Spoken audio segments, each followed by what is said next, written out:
누가는 예수님이 레위를 만났던 이 사건을 잘 기록하고 있어요. 단순하게 레위를 만났던 사건 정도가 아니라 그로 인해서 어떤 일이 일어났는지, 특별히 논쟁에 대한 얘기를 담고 있습니다. 예수님은 세관에 앉아있던 레위를 만나요. 당시에 이 레위의 직업은 세리였습니다. 세리는 우리가 잘 아는 것처럼 세금을 징수해서 로마 정부에 납입하는 사람이었죠. 근데 문제는 오늘날처럼 그 세금이 얼마인지 정확하게 나와 있지 않다라는 거예요. 오늘날 우리 세금이 얼마인지 잘 알죠. 어떻게 해요? 고지서가 날라오고 친절하게 문자에 날라와요. 그래서 돈을 얼마 내라, 얼마가 세금이 나온다라고 말하고요. 또 앱에 들어가면 우리가 내야 할 그 금액이 정확하게 나와요. 그래서 지금은 누군가 이렇게 공무원이 중간에 돈을 삥땅 칠 수 없는 그런 시스템이거든요. 근데 그 당시엔 그렇지 않았습니다. 정확하게 얼마나 세금인지 몰랐어요. 그러니까 이 세리들이 어땠냐면 이 로마 정부의 힘을 빌려서 많은 돈을 더 부과하는 거예요. 그래서 그 중에서 내야 될 돈은 내고 나머지는 자기 주머니에 넣었습니다. 그러니까 굉장히 이 사람들을 싫어하는 것이죠. 야, 이 많은 사람들이 있지만 특별히 이 세리들은 뭐 약간 매국노, 우리 민족을 등쳐먹고 사는 사람, 이렇게 생각했고요. 시대적으로 보면 세리가 진짜 죄인 중에 괴수와 같은 존재들이라고 생각을 했습니다. 그런데 오늘 예수님이 누구를 만났습니까? 세리였던 레위를 만났습니다. 이 레위의 다른 이름이 있습니다. 마태복음에는 이 레위를 어떻게 기록했죠? 마태입니다. 마태. 마태라는 이름은 하나님의 선물이라는 뜻이에요. 레위가 예수님을 만나고 난 후에 그의 이름이 마태로 바뀌었습니다. 하나님의 선물이 된 것이죠. 이 레위가 예수님 제자 중에 한 명이었던 것을 보게 되면 예수님이 단순하게 그냥 지나가다가 우연하게 이 레위를 만나고 부른 것이 아니에요. 예수님께서 이 레위를 찾아가셨습니다. 예수님이 레위에게 나를 따르라고 하실 때는 그냥 단순하게 나 따라와라 하는 것이 아니라 나를 따라서 살아가자라고 말하신 거예요. 이때 레위는 모든 것을 버리고 예수님을 따라갔다고 말합니다. 그리고 난 후에 이 레위가요, 잔치를 벌입니다. 사람들과 이제 헤어져야 하기도 하고 또한 예수님을 위해서 잔치를 벌입니다. 그래서 이 잔치에는 누가 참석했냐니까 그 친구들, 그 사람들과 함께 할 수 있는 사람들이겠죠. 나중에 서기관들과 바리새인은 죄인들이다 이렇게 말하는데, 세리와 또 그 당시 율법적으로 볼 때 죄가 있는 것 같은 그런 사람들이 모였는데, 그런데 문제는 이곳에 예수님이 함께 했다라는 거예요. 예수님이 그들과 함께 밥을 먹었고 교제했다라는 것입니다. 그 당시에 유대인의 율법에 의하면 거룩한 사람들은 이 세리들과 또는 죄인들과 함께 겸상을 하면 안 돼요. 그런데 예수님 그들과 함께 했다라는 거예요. 바리새인과 서기관들은 예수님을 계속 주시하고 있었습니다. 저 선생이 어떻게 하는지 보자. 어떤 일을 또 벌이는지 보자. 주시하고 있는데 지금 보니까 이 레위와 그 친구들과 함께 그 잔치에 참여하고 밥을 먹고 있는 거예요. 그래서 이 사람들이 예수님의 제자를 불러서 따집니다. 너의 선생은 왜 그렇게 하느냐? 이 논쟁이 하나가 나와 있고요. 또 우리가 읽었던 본문의 두 번째는 세례 요한의 제자들이 또 예수님을 찾아와서 하는 질문이 있습니다. 이 두 가지의 질문과 답을 가지고 오늘 우리에게 주신 하나님의 말씀이 무엇인지, 특별히 예수님과 함께 살아가는 그 길이 어떤 것인지를 함께 묵상하기를 원합니다. 첫 번째 볼까요? 첫 번째는 바리새인 서기관들의 질문입니다. 볼까요? 읽어보겠습니다. 시작. 예수님은 왜 세리와 죄인과 함께 식사하고 만나고 있습니까? 바리새인들은 율법이나 또 그들이 생각하는 그 경건의 기준에 비춰볼 때 이 세리와 또 함께 앉아있는 그 친구들은 죄인들이었어요. 그러니까 그런 사람들과 함께 식사를 하고 만남을 가지는 것은 당시 경건한 사람들이 절대 하면 안 되는 것이었습니다. 그들은 경건이라는 것을 지키기 위해서 철저히 율법을 지켰습니다. 도덕적으로 의례적으로 순결을 지키기 위해서 문제가 될 수 있는 사람들은 다 분리시켰어요. 함께 하지 않았습니다. 그리고 만일 그들이 회개하고 돌아온다고 할 때는 그냥 돌아오는 것이 아니었습니다. 반드시 정결 예식이라는 것을 치루어야 됐고, 그리고 난 뒤에 회복이 가능하고 사람들과 함께 할 수 있었습니다. 환자들의 병을 고치고 구원에 대해서 설교한 예수가 과연 메시아라면 자신들이 생각하는 그 기준에 따른 행동을 할 것을 기대했지만은 예수님의 행동은 이 바리새인들과 또한 서기관들의 생각한 것과는 전혀 다른 방향으로 갔습니다. 멀리 해야 될 사람들과 함께했고 오히려 식사까지 함께할 때 그들은 절대 이해할 수가 없었습니다. 예수님은 이 세리와 죄인과 함께 식사를 왜 하고 있냐라는 이 질문에 이렇게 답하죠. 너무나 유명한 말씀이죠. 건강한 자에게는 의사가 쓸데없고 병든 자에게라야 쓸데있나니, 이렇게 말합니다. 여기서 이 사람 누굽니까? 예수님이죠. 건강한 자는 누가 건강해요?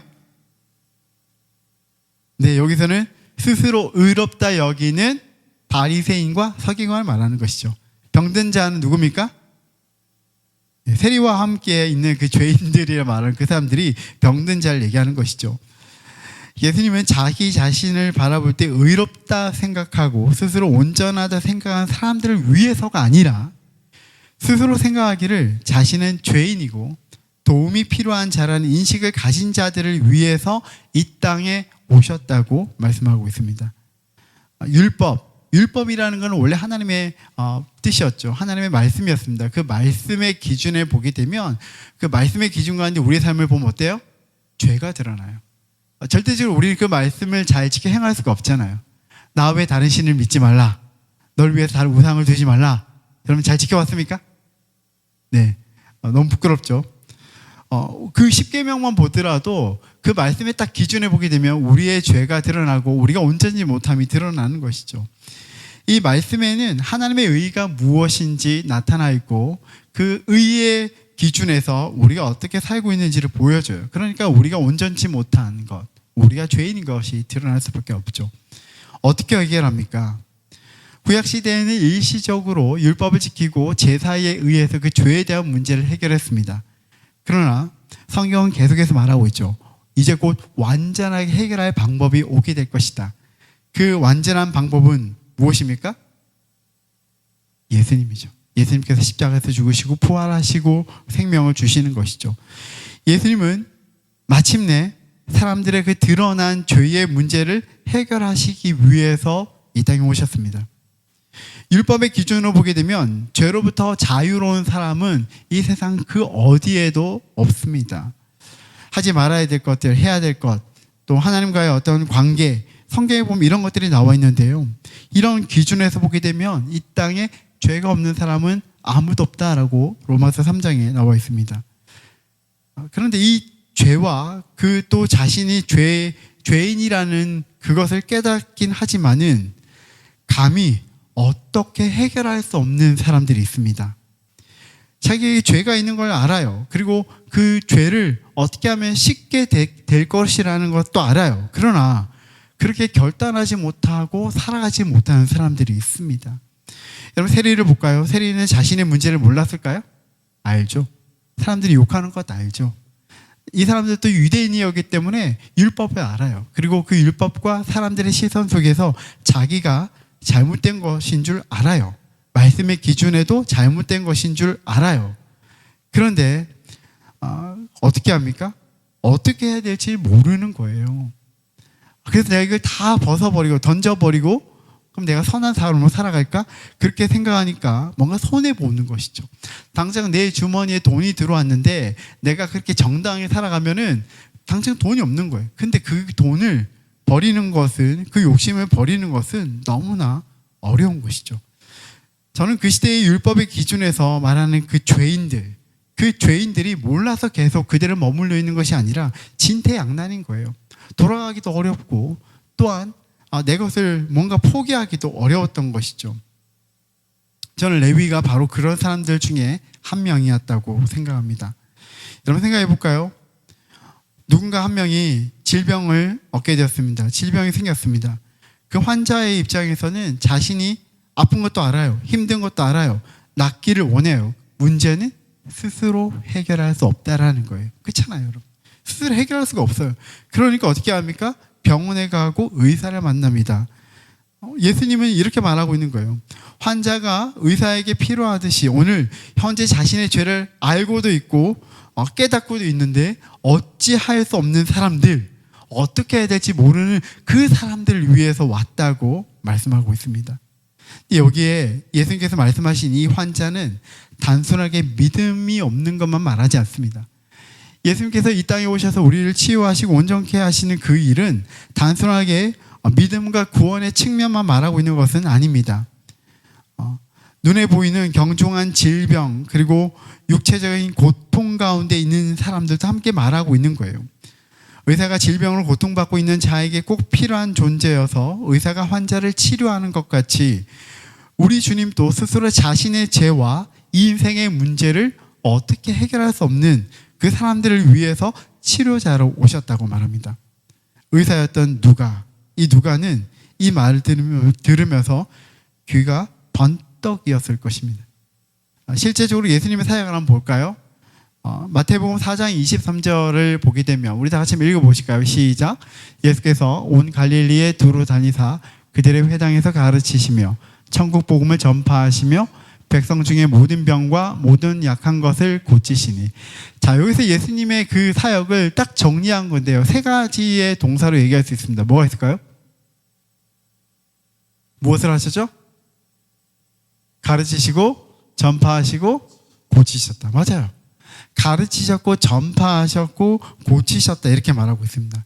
예수님은 복음을 선포하고 가르쳤지만 그것만으로 끝나지 않고 모든 병과 모든 약한 것을 고치셨다 이렇게 말하고 있습니다. 이 앞에 오늘 우리가 읽었던 이 누가복음 이 앞에도 또 4장에도 또는 우리가 읽었던 이 5장 앞에도 보게 되면 예수님께서 치유하신 사건들이 나와요. 온갖 병자들이 나오고요. 나병 걸린 사람들이 나오고요. 중풍병자들이 나와요. 예수님 죄 가운데 있는 사람들의 구원을 위해서 또한 인생의 연약함과 질병과 고통 가운데 있는 그 사람들을 치유하시고 온전케 하기 위해서 이 땅에 오셨다고 말하고 있습니다. 우리가 그리스도를 만났을 때 우리 안에 일어나는 일은 단순하게 구원을 확신하고 내가 언젠가 천국 가겠지 이 정도가 아니라 우리 계속해서 주님과 함께 할 때에 주님의 그 만지심과 주님 안에 있는 그 온전하심을 우리가 경험하게 되는 것이죠. 주님 안에 진정한 치유와 생명이 있습니다. 최근에 나온 한국교회 트렌드 2026이라는 책을 제가 좀 읽어봤는데요. 여기 굉장히 특이한 부분 하나가 있었습니다. 바로 우리 사회가 무속에 빠져 있다라고 그것을 데이터를 통해서 보여주었습니다. 특히 이제 MZ세대에서도 무속에 대한 인식이 그렇게 부정적이 않다고 나왔었습니다. 오히려 이 무속을 보게 되면서 전통 문화로 받아들이거나 레트로라고 하는 거예요. 그리고 개인적으로 마음의 위안과 또 걱정을 감소하는데 굉장히 도움을 주고 있다라고 사람들이 표를 했습니다. 일반 사람들은 무속 행위에 대해서 꼭 굳이 할 필요는 없지만 또 굳이 반대하지도 않는다 이렇게 말했고요. 해도 문제없다는 의견이 다수였습니다. 즉 무속 행위가 가능하다는 의견이 다수였다는 것을 의미합니다. 특별히 풍수 지리 그리고 점 운세에 대해서는 국민의 80% 이상이 가능하다고 응답했고요. 손 없는 날 아시죠? 이사할 때 손 없는 날 되게 엄청 선호하잖아요. 손 없는 날을 고르는 것과 고사를 지내는 것도 70%가 가능하다고 답했습니다. 근데 여기 좀 더 눈이 갔던 부분이 있습니다. 기독교인의 20%가 현재 이용하고 있다는 거예요. 그리고 2030 세대의 기독교인들도 굉장히 이용하고 있는데 한 몇 퍼센트 되었을 것 같습니까? 네, 30%라고 30% 넘었습니다. 약간 유명한 무속인이 유튜브인데요. 실제적으로 자기에게 찾아온 사람들 중에 기독교인이 많다고 얘기를 했고요. 또 한 명은 과거에 무속인으로 살아가다가 회심한 사람인데 이 사람은 대략 자기가 그 무속인으로 살아갈 때에 한 40%가 기독교인이었다 이렇게 말하고 있습니다. 왜 젊은 기독교인들은 무속에 빠지는가에 대한 분석을 해보니까 미신자들과 마찬가지로 즉 믿음이 없는 사람들과 마찬가지로 동일하게 오늘 이 세대 경험하고 있는 그 어려움에 대해서 함께 힘들어하고 어려워한다라는 거예요.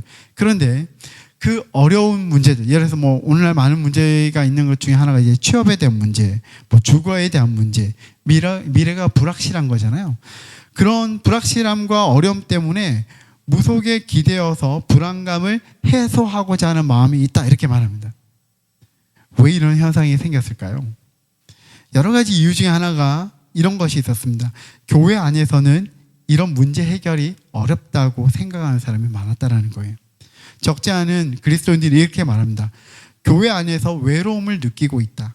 그리고 교회 안에서 마음 놓고 터놓을 수가 없다, 이렇게 답했습니다. 또한 목회자를 만나서 상담하기가 어렵다, 이렇게 말했습니다. 이렇게 답하는 사람들의 상당수가 소그룹에 참여하지 않고 있으며 목회자와 상담하지 않는다고 말했습니다. 저는 이 소그룹이, 교회 안에 있는 소그룹이 또 목회자를 만나는 것이 어떤 능력을 주게 되어지고 어떤 답을 주거나 삶의 많은 답들, 해결의 어떤 실마리를 준다고 생각하지는 않습니다. 다만 이 소그룹과 목회자가 할 수 있는 것은 믿음의 방법을 나누고 함께 위로하고 함께 동감하고 함께 기도하는 것이죠. 누구에게? 전능하신 하나님께. 우리를 온전케 하시고 치유하시는 그분께 인도하고 그분 앞에서 함께 기도하고 구하게 하는 것이죠. 예수님 환자와 같은 연약한 자들을 위해서 이 땅에 오셨습니다. 그런데 성경에 보게 되면 많은 그리스도인들이, 구약시대 많은 그리스도인들이 하나님을 믿어요. 하나님을 절대 안 믿은 것이 아닙니다. 그런데 하나님도 믿지만 그들의 실제적인 필요 때문에 바알과 아세라도 섬겼던 것이죠. 하나님 굉장히 싫어하셨습니다. 오늘도 그런 사람들이 너무나 많다라는 것이죠. 그럼에도 불구하고 성경은 우리에게 분명히 말하고 있습니다. 예수님은 연약한 자들, 환자와 같은 사람들, 위로가 필요한 사람들, 그들을 위해서 이 땅에 오셨다고 말하고 있습니다. 죄로 인해서 의롭지 못한 사람들, 신체적인 약자, 마음의 약자, 정서의 약자들을 위해서 오셨다고 말씀하셨습니다. 저는 우리 모두가 거기에 다 속한다고 생각해요. 현대인은 외로운 사람들이라고 생각합니다. 이유가 없어요. 외로운 데는 이유가 없어요. 또한 미래에 대한 소망, 믿음 안에서 우리가 그리스도인들은 미래에 대한 소망이 있다고 말하지만 여전히 오늘을 살아가는 삶에 대한 애환이 있고 힘듦이 있습니다. 고통이 있습니다. 현대인의 병이라고 생각합니다. 예수님은 그 죄인들, 그 연약한 자들을 위해서 이 땅에 오셨다고 말하고 있습니다. 예수님은 하나님의 나라를 회복하며 우리가 하나님 나라의 소망으로 살아가도록 하기 위해서 이 땅에 오신 거예요. 그리스도인은 어떤 사람인가? 예수 그리스도를 통해서 구원과 치유를 경험한 사람들이라고 저는 믿습니다. 저와 여러분들이 예수 그리스도 안에서 참된 치유와 회복을 경험하기를 바랍니다. 우리가 주님을 나의 구주로 받아들일 때 우리에게 이런 치유와 은혜가 있는 줄 믿습니다. 복음은 우리는 온전케 합니다. 그리고 거룩하고 온전한 하나님 나라의 백성으로 살도록 인도합니다.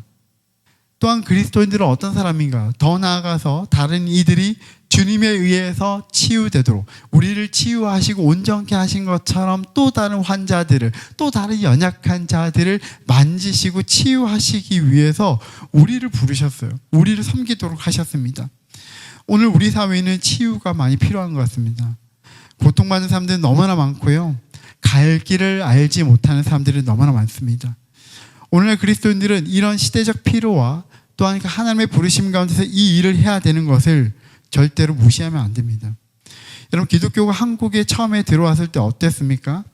교회는 예수님의 진리로 우리 사회의 어두운 영역을 밝히 비추는 역할을 했습니다. 선교사님들이 들어왔을 때 우리나라의 의료, 또한 교육, 인권, 하나님 나라의 큰 그림 속에서 이 사회를 구조적인 변화를 주었던 것이죠. 그러면서 그 안에 그 모든 것들이 단순하게 어떤 개인적인 감정과 봉사가 아니라 예수 그리스도의 사랑 가운데, 그 능력 가운데 회복되어지도록 그분들이 그 손길이 되었던 것이죠.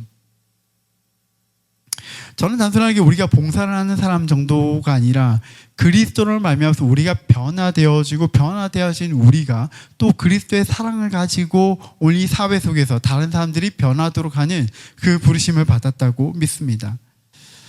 스탠리 하워워스라는 기독교 윤리학자가 있습니다. 이 사람이 이렇게 말합니다. 볼까요? 산상설교에 나타난 복음은 사람들이 서로 어울려 사는 일의 의미를 전혀 다르게 보도록 해주는 새로운 개념을 우리에게 알려준다. 이 완전히 새로운 개념이 바로 교회다. 이렇게 말해요. 하나님의 나그네 된 백성이라는 책에 이렇게 나와요. 각각 사람들 어떻게 살아갑니까? 자기의 유익을 위해서 자기가 원하는 대로, 자기가 사랑받는 대로, 자기가 성공하는 방법대로 살기를 원합니다. 그런데 그리스도인 그런 사람들이 아니라는 거예요.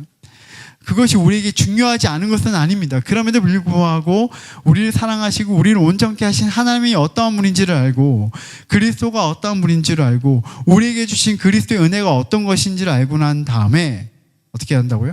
그 그리스도에 감사하고, 또한 그 그리스도에 감사하는 인생의 의미가 무엇인지를 다시 재해석하는 사람들인 거예요. 그리고 그대로 살아가는 사람들이죠. 교회는 그런 사람들이 모여있는 공동체라고 말하고 있습니다. 저는 이것이 우리 교회의 모습이 되었으면 좋겠습니다. 예수님의 복음은 삶과 세상에 대한 새로운 인식을 주었습니다. 그리스도 안에서 치유가 일어나고 또 그 사랑으로 치유하는 인생이 되도록 살도록 하신 것입니다. 교회는 그리스도를 통하여 치유가 일어나는 공동체입니다. 교회는 그리스도를 통하여 사회와 세상에 치유가 일어나도록 섬기고 나누는 공동체입니다. 전 다음에 이 글을 보게 되면 이 스탠리 하우어스에 대한 관심을 가지고 좀 제가 책을 봤는데요. 다음 글을 보여주세요. 이 스탠리 하우어스에 대해서 적었던 그 사람의 어떤 사상과 생각을 적었던 이 마크 코피라는 사람이 이렇게 말했습니다. 우리가 그리스도인으로서 장애를 가진 신생아를 하나님께서 주신 선물로 받아들이고 임신한 청소년들에게 집을 제공하며 육체적으로 또는 정신적으로 장애를 가진 이들을 위해 라르시 공동체와 같은 공동체를 만든다면 세상은 이를 기이하게 여길 것이다. 그러나 이런 그리스도적 실천만이 세상에 경종을 울린다. 그러니까 스탠리 하우어스의 책과 그 내용들을 좀 정리한 것인데요. 우리가 그리스도인 사회의 어떤 정치적인 문제, 구조적인 문제 바꾸기 위해서 소리를 내는 거 중요하다. 그런데 우리가 어떤 기독교의 윤리를 가지고 이것이 문제고 저것이 문제고 선포하는 것도 중요하다. 그런데 그렇게 선포만 하고 사람들에게 손가락질하는 것이 아니라 그럼에도 불구하고 그 어려움을 당하고 있는 사람들, 미혼모 같은 사람들, 정신적으로 또 신체적으로 장애를 가진 사람들, 특별히 라르시 공동체는 헨리 나우엔이라는 사람이 잠시 머무르면서 유명해진 곳입니다. 여기 정신적인 고통들이 있는 그런 사람들이 모여있는 공동체였는데요. 그곳에 있으면서 믿음을 사유하고 사색하면서 글을 많이 썼었습니다. 그런 아픈 사람들을 위해서, 장애를 가진 사람들을 위해서 좀 더 세우는 그런 일에 또 함께 한다면 이것은 세상에 경종을 울리는 그리스도의 모습이 될 것이라고 얘기하고 있는 것이죠. 전 실제적이어야 한다고 생각합니다. 우리가 사랑을 말하고 우리가 기도하면서 하나님, 이 땅에 하나님의 나라가 임하게 해주십시오. 노래를 부르고 찬양하고 기도하지만 그것으로 끝난다면은 너무나 손이 쉬운 방법인 것이죠. 그리스도인 그렇게 하는 것이 아니라 더 나아가서 오늘 우리 사회 가운데서 힘들고 어려운 사람들을 위해서 기도하고 실제적인 문제에 도움을 주는 사람들이라고 말하고 있습니다. 예수님은 이 세리를 만날 때도 그랬고 또 많은 중풍병자들을 만나면서 아이고 힘들었지, 그래 힘들지만 한번 살아보자, 이렇게 막 끝나지 않으셨잖아요. 그렇죠? 어떻게 하셨죠? 치유하셨어요. 만지셨어요. 회복해 하셨어요. 오늘 우리 교회가 어떻게 보면 말로는 우리 하나님 나라를 위해서 일합니다. 수고합니다. 우리가 기도합니다. 우리가 이 도시 속에 있으면서 이 세상에 있으면서 해야 될 일을 해야 됩니다라고 말을 하고 있지만은 실제적으로 그런 일들을 잘 못하고 있는 것은 아닌가라는 생각이 들었습니다. 예수님의 그 치유의 손길이 되어야 하는데 우리가 되지 못하고 있는 것이죠. 우리는 경험했습니다. 우리는 그리스도의 사랑을 경험하고 치유를 경험하고 있습니다. 그런데 우리는 여전히 우리만 치유받고 그 사랑을 받고 있지만 그 다음 나간 일들을 하지 않고 있는 거예요. 말만 하는 것이 아니라 실천이 필요합니다. 그런 의미에서 저는 우리 빌더스 교회가 이번 추수감사주일에는 어떤 뜻이 있는 일을 좀 해보면 좋겠다라는 생각이 들었습니다. 추수감사주일은 11월 16일 주일입니다. 얼마 남지 않았죠. 오늘 소그룹에서 제가 이 문제를 내놨거든요. 우리가 이 추수감사주일에 이 땅에서 누군가를 위해서 치유하는 그런 일을 무엇을 하면 좋을까? 한번 생각해 보면 좋을 것 같아요. 의외로 많은 NGO들이 그렇게 돕고 있는 사람들이 있거든요. 거기 우리가 후원해도 좋아요. 헌금해서 우리가 후원해도, 저번에 우리가 경북에 산불 났을 때 우리가 그날 헌금해서 도왔던 것처럼 그렇게 해도 좋고요. 뭐 여러 가지 방법이 있다고 생각합니다. 그리스도 안에서 우리가 먼저 치유되어지고 또 그리스도를 통하여서 우리가 살아가고 있는 이 사회와 세상을 치유하는데 하나님의 손길이 되어지는 우리 빌더스 교회가 되기를 소망합니다. 두 번째 질문입니다. 세례 요한의 제자들이 예수님을 찾아왔습니다. 그러면서 이렇게 질문을 합니다. 볼까요? 네.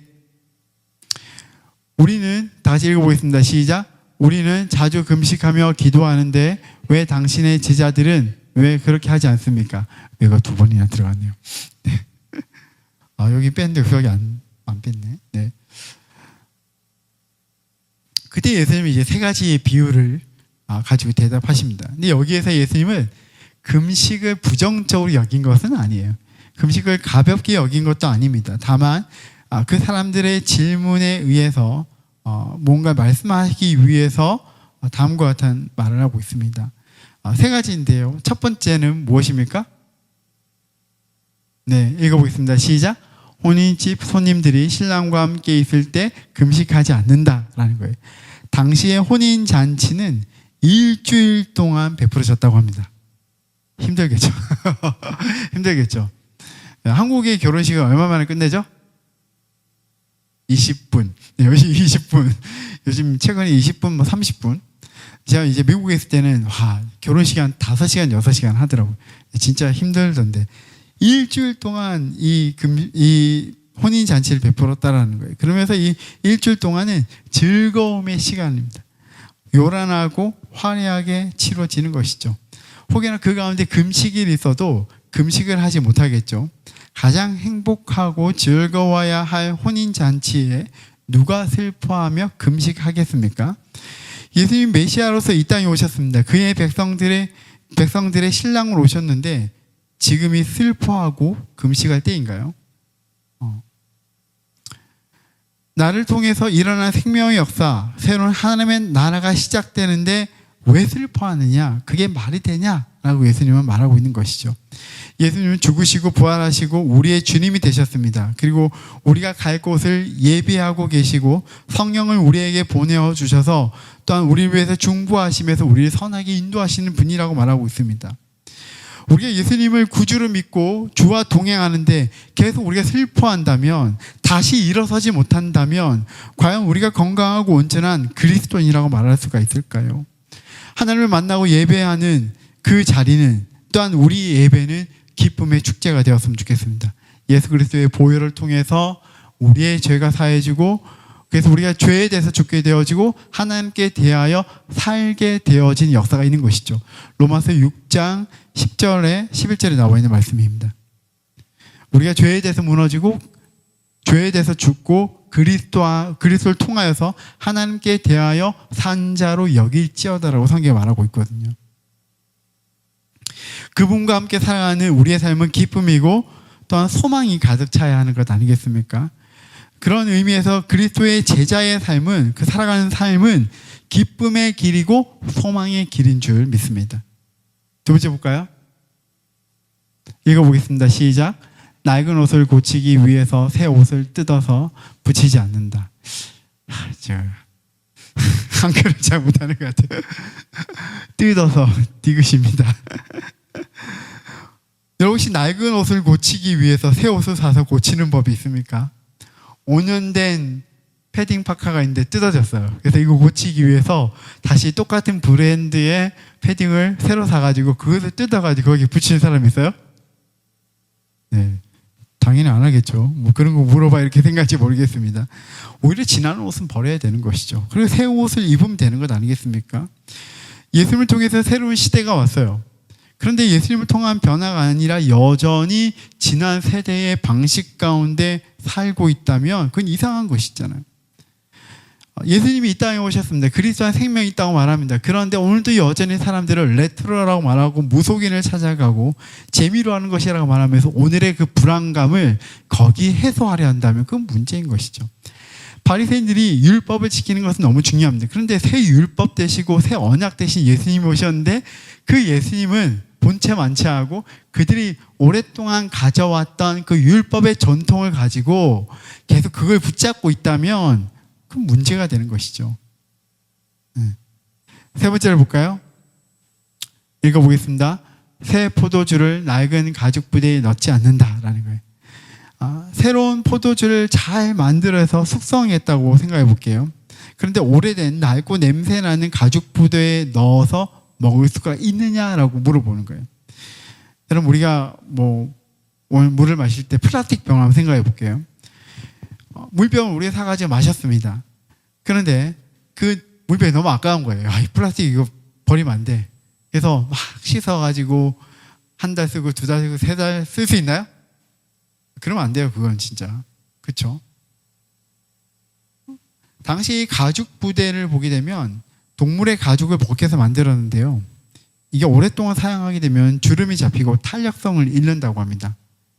그 낡은 가죽 부대에 새 포도주를 넣게 되면 이 새 포도주의 발효로 인해서 이 낡은 가죽 부대가 견디지 못한다고 해요. 그래서 터지는 것이죠. 그리고 그 낡은 가죽 부대에 있는 이상한 성분들이 새 포도주와 섞여서 그것을 마시면 어떻겠죠? 네, 맛이 없겠죠. 먹고 싶지 않을 것 같아요. 더욱이 39절을 보게 되면 묵은 포도주를 마시고 새 것을 원하는 자가 없다. 이는 묵은 것이 좋다 함이니라 이렇게 말하죠. 낡은 포도 가죽 부대 그리고 묵은 포도주가 좋다. 그리고 그것을 좋아하고 즐긴다면 그게 과연 올바른가라고 말하고 있습니다.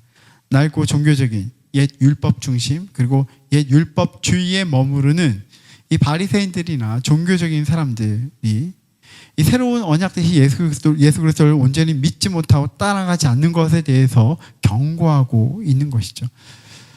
오늘 우리 그리스도인들이 가장 큰 문제는 복음의 본질을 잘 이해하지 못하는 것입니다. 저는 많은 사람들이 복음으로 얘기하고 성경으로 얘기하는데 도대체 뭐가 복음일까에 대해서 좀 많이 고민하게 되거든요. 뭐가 성경적일까? 그런데 굉장히 우리의 신앙을 보게 되면 방법론에 빠져 있습니다. 뭘 해야 돼? 뭘 하지 말아야 돼? 우리 이렇게 해야 돼? 이렇게 하지 말아야 돼? 그런 것이 너무 많은 것 같아요. 하나님의 뜻과 복음의 근거에서 우리가 버릴 것은 버려야 되고 그리고 다시 만들 것은 새로 만들어야 되는 것이죠. 세상은 변했습니다. 하나님의 나라가 본격적으로 왔습니다. 그런데 여전히 자신의 방법, 자신의 신앙, 자신의 그 율법주의에 빠져서 새 언약 대신 예수 그리스도 안에 참 생명을 마음에 두지 못한다. 그것은 문제가 되는 것이죠. 세 가지를 한번 생각해 보았습니다. 첫 번째는 종교적인 관점에서 자신의 복만 바라는 것은 예수님의 말씀을 잘 이해하기 어렵다고 생각합니다. 자신의 생각을 내려놓고 왜 예수님을 믿는 것이 복인 것인지, 하나님 나라가 어떠한 것인지, 그리고 그리스도인으로 산다는 것이 무엇인지 이해해야 되는데 자기에게만 시각이 머물러 있으니까, 그래서 우리에게 말씀하신 하나님이 무엇이라 말씀하시는지 언약 대신 예수님이 오셨는데 예수님의 그 말씀에 귀를 기울이지 않으니까 여전히 그 상태에 머물러 있는 사람들이 있었던 것이죠. 저는 이것이 우리의 모습이 되지 않았으면 좋겠습니다. 두 번째는 자신의 방법, 자신의 경험에 근거한 신앙과 고집을 버려야 합니다. 우리는 시간 지나고 나면 굳어져요. 저도 굳어지는 것 같아요. 이제 신앙생활 자꾸 하다 보면은 굳어지는 것이 있습니다. 그런데 내 고집과 내 생각을 내려놓을 줄 알아야 되는 것이죠. 주님께서 우리에게 말씀하실 때에 그 말씀 가운데 우리의 고집을 내려놓고 우리의 생각하는 그 은혜와 경험들이 아무리 좋을지라도 그건 옛 것이에요. 그렇잖아요. 와, 저는요 20년 전에 정말 은혜를 많이 받았어요. 저는 5년 전에 진짜 은혜를 받았어요. 그때가 가장 좋았어요. 저 이렇게 말할 때마다 좀 답답할 때가 있습니다. 아니, 지금이 은혜 받을 만한 때고 지금 하나님 만날 때인데 지금 나에게 뭐라 말씀하시고 하나님 앞에서 나를 바라보지 못하고 저는 5년 전이 가장 최고였어요. 그런 사람들이 하나님 은혜가 필요합니다. 진퇴양난에 있는 사람들이 은혜가 필요하다 이렇게 말하는 것이죠. 우리의 고집을 버리고 주님 우리 안에 오셔서 내 삶 가운데 주님 만져주시고 역사하셔서 주님의 방법대로 저를 온전히 바꾸어 주십시오라고 말하는 것이죠. 세 번째는 복음의 핵심은 똑같지만 그 복음대로 살아내는 믿음의 삶과 적용은 시대마다 장소마다 사회마다 다를 수밖에 없습니다. 한국의 삶이 달라요. 유럽의 삶이 다르고 또 미국의 삶이 다 다릅니다. 사회가 다 다르기 때문이죠. 자기가 살아가는 그 공간이 다 다르잖아요. 어떤 사람 학교에, 어떤 사람 병원에, 어떤 사람 직장에, 어떤 사람 여러 곳에 살아가고 있는데 거기서 살아가는 삶의 방식과 가치가 다 달라요. 그런데 그리스도는 그 다양한 곳에서 다양한 지역에서 다양한 상황 속에 살고 있지만은 모든 것을 똑같이는 할 수 없습니다. 그러나 그 가운데서 주님 무엇을 원하시는지를 볼 줄 알고 들을 줄 알고 그 주님 원하는 뜻 가운데 오늘을 살아낼 수 있는 그런 사람이 되어야 하지 않을까요? 오늘날 우리 한국교회는 87년 복음에 머물러 있다고 말합니다. 한참 한국교회가 부흥했을 때 그 1987년이 가장 우리나라가 뭔가 획기적으로 좀 변화하기 시작했던 때라고 얘기하거든요. 한 2000년대에 되면 교회가 가장 급성장한 때였습니다. 근데 여전히 그때의 방법과 그때 좋은 것에 그 은혜에만 머물러 있다면 늘 그것만 생각하고 있다면 그런 사람의 신앙은 죽은 것이죠. 오늘 2025년은 어떻게 살아야 될까요? 여러분 있는 그곳에서 어떻게 살아야 될까요? 복음을 이해하고 주님의 뜻이 무엇인지를 고민하면서 오늘 우리의 삶 가운데서 새롭게 살아가는 믿음의 삶에 대해서 함께 고민했으면 좋겠습니다. 저는 우리 빌더스 교회도 동일합니다. 빌더스 교회가 2025년에 처음 세워진 교회예요. 그런데 2025년에 세워진 이 교회가 1980년대 교회 모습대로 계속 예배한다면 저는 어렵다고 생각해요. 저는 이곳에 어떻게 하다 보니까 신촌에 왔어요. 신촌에 우리를 자리를 잡고 예배하고 또 서울에 우리가 있는데 또 우리가 젊은 세대들이 모여있는 교회인데 그렇다면 우리는 무엇을 해야 될까요? 늘 기도하고 그래서 우리가 어떤 예배 방식으로 나가야 될까? 어떤 믿음의 방식으로 살아야 될까? 우리가 무엇을 향해서 달려갈까? 주님의 뜻을 구할 줄 알고 그대로 살아갈 줄 아는 우리 개인과 우리 교회가 되기를 소망합니다. 말씀을 맺고 싶습니다. 레위는 예수님의 부르심에 어떻게 반응했죠? 28절 볼까요?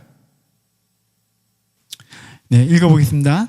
그가 모든 것을 버리고 일어나 따르니라.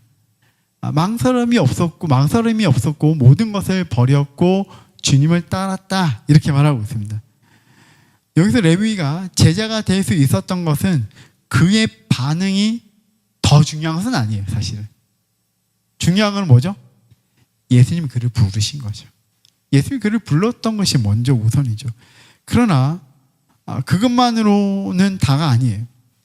그 죄인 가운데 있었던 이 사람을 부르신 예수님의 긍휼과 그 소명이 너무 귀하고 우선입니다. 그런데 또 하나의 중요한 것은 그 예수님의 부르심에 레위가 반응했다라는 거예요.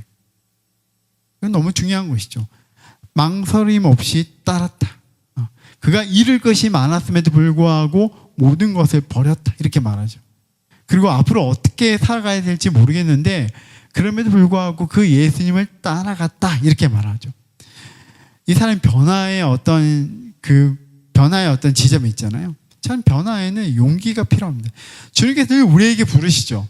내 사랑하는 아들아, 내 딸아, 넌 이렇게 되기를 원해, 이렇게 살기를 원해. 늘 우리에게 말씀하시죠. 우린 들어요, 알아요.